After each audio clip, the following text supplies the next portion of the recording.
Livro Voltei, capítulo 10, Francisco Cândido Xavier, irmão Jacó, nova moradia espiritual. Decididamente, o paraíso de contemplação inalterável não era criação para mim. As alegrias do retorno à espiritualidade enobrecida e o reconforto da palestra com o irmão Andrade e Marta traziam-me, sem dúvida, infinito júbilo. Todavia, ali mesmo, estirado no repouso do leito, sentia a falta do serviço. Sondava o reajustamento de minhas forças, reconhecendo que o cérebro não demonstrava o cansaço dos derradeiros dias do corpo de carne, e as fadigas do coração jaziam extintas. Dentro do meu ser lavrava bendita renovação. Pretendia rogar trabalho com aproveitamento de minhas possibilidades na ação útil. Contudo, receava. Ignorava se minha pobre tarefa no mundo fora aprovada pelos poderes superiores. E no íntimo, eu não desconhecia os meus próprios erros. Como solicitar admissão às obras elevadas, se não basta a boa intenção para servir com eficiência? Estimaria sair da câmara e ver o quadro lá fora. Respiraria desse modo o abençoado clima da atividade mental, observando de antemão quais seriam minhas probabilidades no futuro próximo. Apesar dos impositivos de trabalho que me torturavam o pensamento, deliberei calar. Eu era agora um homem distanciado do leme. Asilara-me com outra embarcação e em outro mar, sob o patrocínio da generosidade alheia. Comentários fraternos. O irmão Andrade, que me assinalava as mais íntimas apreciações, comentou o desengano de todas as criaturas que procedem da terra, esperando um céu de contemplações baratas, salientando que muitos espíritos ociosos, na falsa apreciação da divina justiça, imploram indevido descanso no paraíso, à última hora da experiência terrestre, depois de haverem sorvido todos os venenos da alma na taça do corpo. Precipitam-se então nas trevas, revoltados no desespero e na indisciplina, além do sepulcro, logo que se capacitam da necessidade da continuação do esforço intensivo no autoaperfeiçoamento. Muitos irmãos infelizes, nesses protestos inúteis contra as leis universais, caem presas de temíveis organizações de malfeitores desencarnados, aprendendo aflitivamente a desfazer os grilhões pesados da ignorância e da má-fé, ao contato de entidades cruéis que o dominam por tempo indeterminado, qual ocorre na esfera carnal, aos homens rebeldes e ingratos que pagam alto preço pelo reajustamento espiritual de si mesmos na estrada escura da desarmonia e da desilusão. Considerou comigo os imperativos do serviço e, fazendo-me rir de contentamento, notificou que a minha colaboração seria examinada na primeira oportunidade, aconselhando-me, todavia, muita meditação e muita calma, a fim de não reentrar nas construções da espiritualidade com os prejuízos da luta humana.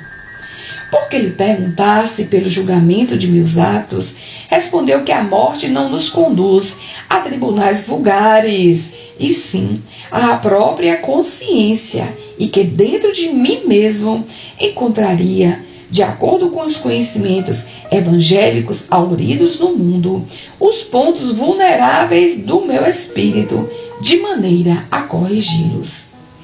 Corei sinceramente ao registrar-lhe as observações. atenuando, no entanto, o choque com que me beneficiava, esclareceu que os desencarnados, totalmente extraviados, não conseguiam acesso até ali, e que, não obstante entregue ao meu próprio julgamento, um amigo de mais alto viria ajudar-me a recompor o sentimento e o raciocínio.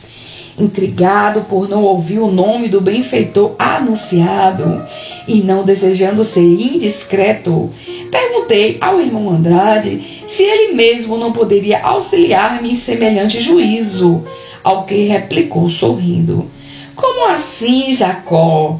Também eu estou lutando comigo mesmo. Não posso.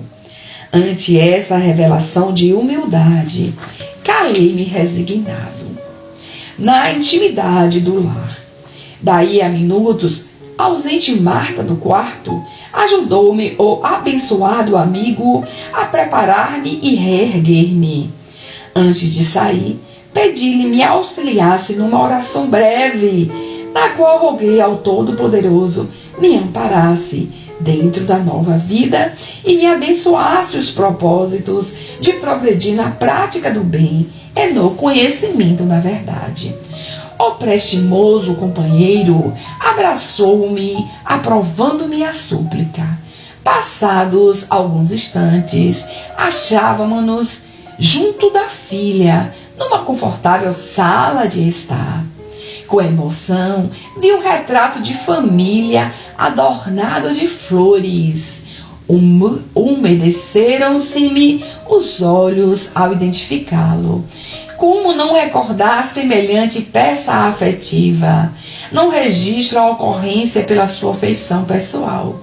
Desejo apenas marcá-la para consolo de quantos supõem na morte uma derribada completa das doces alegrias familiares. A organização doméstica, na esfera elevada mais próxima do homem, é muito rica de encanto. Formulei indagações variadas em torno de parentes que eu esperava rever ao regressar. Para todas as interrogações, possuía Marta uma resposta clara e feliz. Informou-me quanto ao destino de quase todos os laços do coração. Alguns, associados de minhas experiências, jaziam de volta às regiões da carne, disputando novos troféus de redenção, enquanto outros operavam em círculos distantes. Muitos deles, encarnados ou não, poderiam ser visitados por mim e me visitariam a seu turno. Reparando-me o interesse pelas novidades, mostrou-me a filha tudo o que representava o acervo da casa. Quadros e decorações, objetos e enfeites desfilaram diante dos meus olhos encantados. Nem todas as peças eram semelhantes ao material caseiro que conhecemos na vida terrena. Mas a afinidade de tudo que eu via de novo com o ambiente humano era flagrante no quadro geral. Deteve-se contente ante um piano de cauda, harmonioso e belo, mais completo que os do plano físico, afirmando radiante que ali mesmo tivera a satisfação de tocar para a mamãe anos antes de minha vinda. Graciosa e meiga, executou para os meus ouvidos uma ária em que me deixava transparecer sua extrema delicadeza filial, e talvez porque me visse os olhos marejados de lágrimas, recapitulando as emoções da paternidade terrestre, abandonou o instrumento e conduziu-me ao salão de leitura. Espantei-me ante o carinho com que eram conservadas as publicações. A arte gráfica atinge aqui uma perfeição que não pode ser avaliada na Terra. Os tipos são estruturados em material luminoso e as gravuras na cor natural parecem animadas e vivas. Folheei um volume de vastas proporções, compunham-no recordações de Beethoven, destacando as lutas com que fora surpreendido no mundo para difundir entre os encarnados a mensagem musical dos planos superiores. Lendo as páginas iniciais, aprendi-lhe sublimes conceitos quanto à mediunidade divina entre as criaturas humanas. Perguntei à filha sobre o paradeiro do grande compositor, ao que Marta respondeu dizendo sabê-lo numa esfera superior, cujo clima ainda lhe não fora dado alcançar. O irmão Andrade referiu-se aos festivais maravilhosos dos círculos sublimados, asseverando que os artistas enobrecidos continuam criando a beleza e o bem para o desenvolvimento da vida planetária. E depois de encantadora conversação, saímos em agradáveis momentos de férias. O parque de repouso. Muito difícil narrar a emoção que me dominou ao afastar-me do interior doméstico, lembrando os dias rápidos em que tentava descansar na quietude de uma cidade serrana, quando ainda no corpo físico vi desdobrar-se ante meus olhos, enlevados à paisagem florida e brilhante de um burgo feliz. As casas residenciais distanciavam-se largamente uma das outras, revelando o prévio programa de paz que as fez surgir. Espécies variadas de plantas ostentavam flores garbosas e perfumadas. Estávamos numa extensa planície e não longe divisava o casário que se adensava. Respirávamos certamente nas cercanias de grande cidade do meu novo plano. Informou-me Marta de que ela recebera permissão das autoridades para hospedar-me ali, no grande parque de educação e refazimento em que trabalhava. Incumbia-se de educar crianças recentemente desencarnadas em notável organização que visitei em seguida. Colaborava com diversos trabalhadores no auxílio aos pequeninos arrebatados à experiência carnal. Alguns amigos dedicados pretendiam receber-me, entretanto, a filha querida aguardava-me. Dispunha-se a reconduzir-me à escola espiritual, tanto quanto eu tiver a felicidade de oferecer-lhe o coração da experiência física.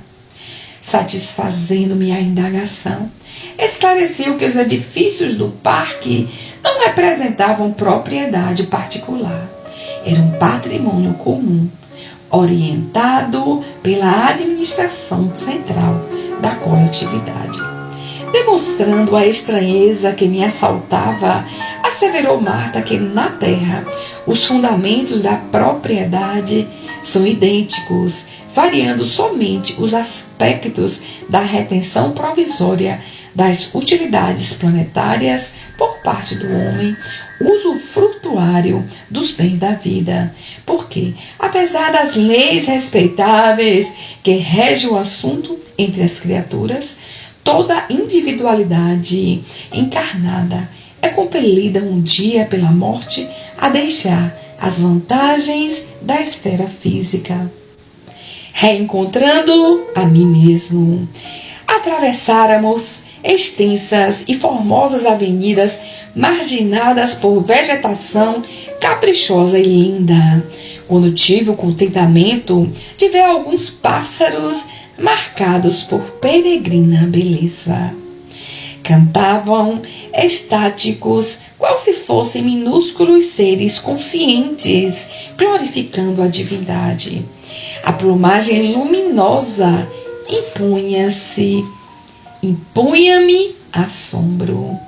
Trinavam junto de nós sem temer-nos. Disse-me então o amigo Andrade que os seres inferiores, onde quer que se encontrem, refletem de algum modo as qualidades dos seres superiores que os cercam e afirmou que os irracionais da esfera carnal poderiam exibir outras condições de aprimoramento na posição de consciências iniciantes se os homens adotassem atitude mental mais elevada perante a vida.